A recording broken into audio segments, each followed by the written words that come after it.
It started to happen gradually. I would walk into a room and say something, and no one would notice. I would say, "Turn the TV down, please," and nothing would happen. So I would get louder. "Turn the TV down, please." Finally, I would have to go over and turn the TV down myself. And then I started to notice it elsewhere. My husband and I had been at a party for about 3 hours, and I was ready to go. I looked over, and he was talking to a friend from work, and I walked over, and he kept right on talking. He didn't even turn toward me. That's when I started to put it together. He can't see me. I'm invisible. I'm invisible. Then I started to notice it more and more. I would walk my son to school, and his teacher would say, "Jake, who's that with you?" And my son would say, "Nobody." Granted, he's just 5, but nobody? One night, a group of us gathered, and we were celebrating the return of a friend from England. Janice had just taken this fabulous trip, and she was going on and on about the hotel she stayed in. And I was sitting there looking around at the other women at the table. I'd put my makeup on in the car on the way there. I had on an old dress because it was the only thing clean, and I had my unwashed hair pulled up in a banana clip, and I was feeling pretty darn pathetic. And then Janice turned to me, and she said, "I brought you this." It was a book on the great cathedrals of Europe. I didn't understand. And then I read her inscription. She wrote, "With admiration for the greatness of what you are building when no one sees." You can't name the names of the people who built the great cathedrals.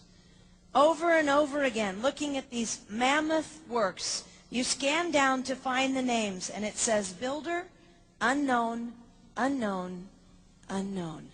They completed things not knowing that anyone would notice. There's a story about one of the builders who was carving a tiny bird inside a beam that would be covered over by a roof. And someone came up to him and said, "Why are you spending so much time on something no one will ever see?"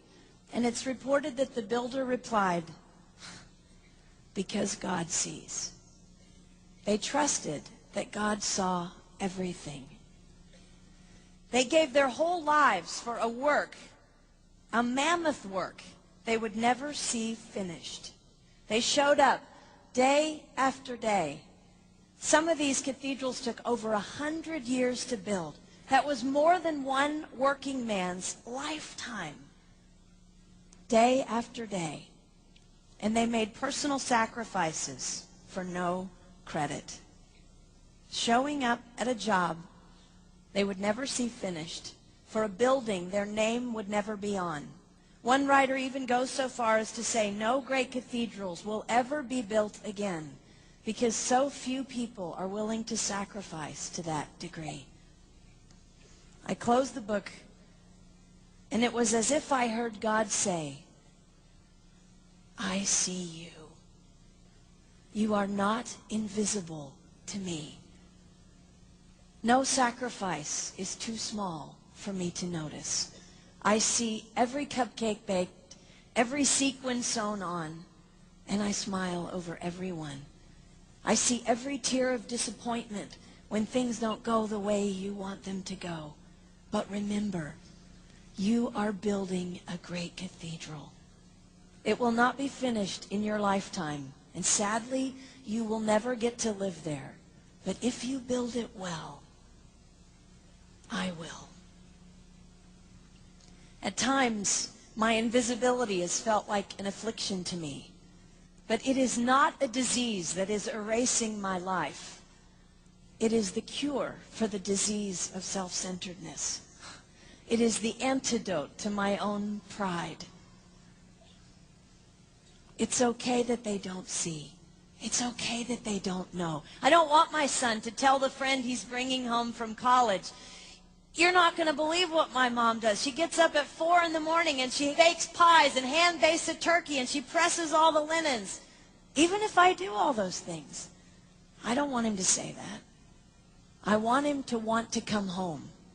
And secondly, I want him to say to his friend, you're going to love it there.